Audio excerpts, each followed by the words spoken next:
बुधा अमृतवाणी। मन में कई तरह के विचार आते हैं।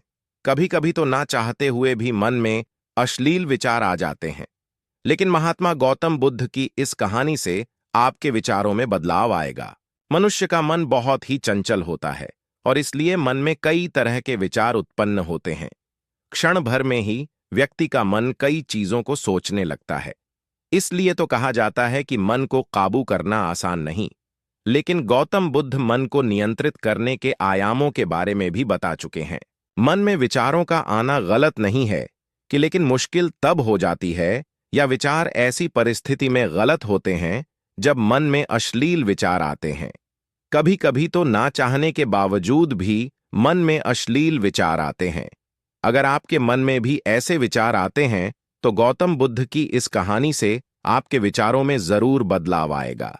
हमेशा भरत को महल में खाने के लिए स्वादिष्ट पकवान मिलते थे, लेकिन आज भिक्षा के रूप में उसे जो भी मिलेगा संतुष्ट होना पड़ेगा। श्राविका के घर पहुंचकर भरत ने भिक्षा मांगी। श्राविका ने भरत को बैठने के लिए कहा और भोजन लाने के लिए घर के भीतर चली गई। इधर भरत फिर से अपने प्रिय भोजन के बारे में सोचने लगे और जैसे ही श्राविका भोजन लेकर आई तो भरत अचंभित रह गए। भरत ने देखा कि श्राविका ने उनके लिए उनके पसंदीदा पकवान परोसे हैं और अपने प्रिय भोजन को देखकर वह खुश हो गए। हमेशा भरत को महल में खाने के लिए स्वादिष्ट पकवान मिलते थे, लेकिन आज भिक्षा के रूप में उसे जो भी मिलेगा संतुष्ट होना पड़ेगा। श्राविका के घर पहुंचकर भरत ने भिक्षा मांगी। श्राविका ने भरत को बैठने के लिए कहा और भोजन लाने के लिए घर के भीतर चली गई। इधर भरत फिर से अपने प्रिय भोजन के बारे में सोचने लगे और जैसे ही श्राविका भोजन लेकर आई तो भरत अचंभित रह गए। भरत ने देखा कि श्राविका ने उनके लिए उनके पसंदीदा पकवान परोसे हैं और अपने प्रिय भोजन को देखकर वह खुश हो गए। भोजन ग्रहण करते हुए भी भरत सोच रहे थे कि महल में तो उन्हें भोजन के बाद विश्राम करने की आदत है, लेकिन आज उन्हें भोजन के बाद वापस तेज धूप में चलकर आश्रम जाना होगा। लेकिन भोजन के बाद श्राविका ने भरत को कुछ समय के लिए विश्राम करने का आग्रह किया।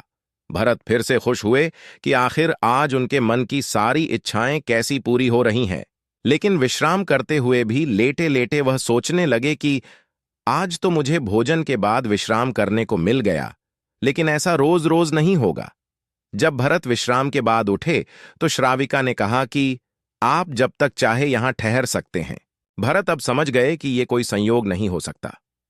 उन्होंने श्राविका से कहा कि मुझे क्षमा कीजिए, क्या आप मेरा मन पढ़ सकती हैं?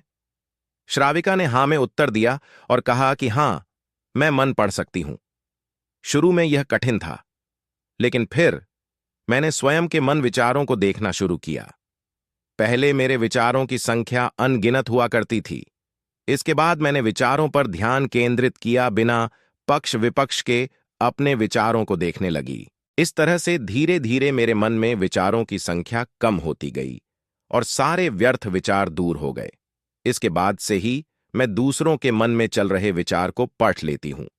हालांकि श्राविका की बात सुनकर भरत घबरा गए। इसके बाद भरत ने श्राविका से आज्ञा ली और आश्रम के लिए निकल पड़िए। रास्ते में भी भरत फिर से मन में आए विचारों का स्मरण करने लगे कि श्राविका के बारे में उसके मन में अश्लील विचार भी आए थे। श्राविका ने उसे भी जान लिया होगा, वह मेरे बारे में क्या सोचती होगी। भरत खुद को लज्जित महसूस कर रहे थे। भरत ने आश्रम पहुंचकर गौतम बुद्ध से कहा कि अब मैं कभी भिक्षाटन के लिए नहीं जाऊंगा। बुद्ध ने भरत को पास बुलाया और कहा कि क्या हुआ है, तुम मुझे सारी व्यथा बताओ। भरत ने सारी बातें बुद्ध को बताईं। इसके बाद बुद्ध ने कहा कि अगले 1 हफ्ते तक तुम भिक्षाटन के लिए उसी श्राविका के घर पर जाओगे, लेकिन तुम्हें इस बात का ध्यान रखना होगा कि कल भिक्षाटन के लिए जाते हुए तुम अपने चित्त को पूरे होश में रखना।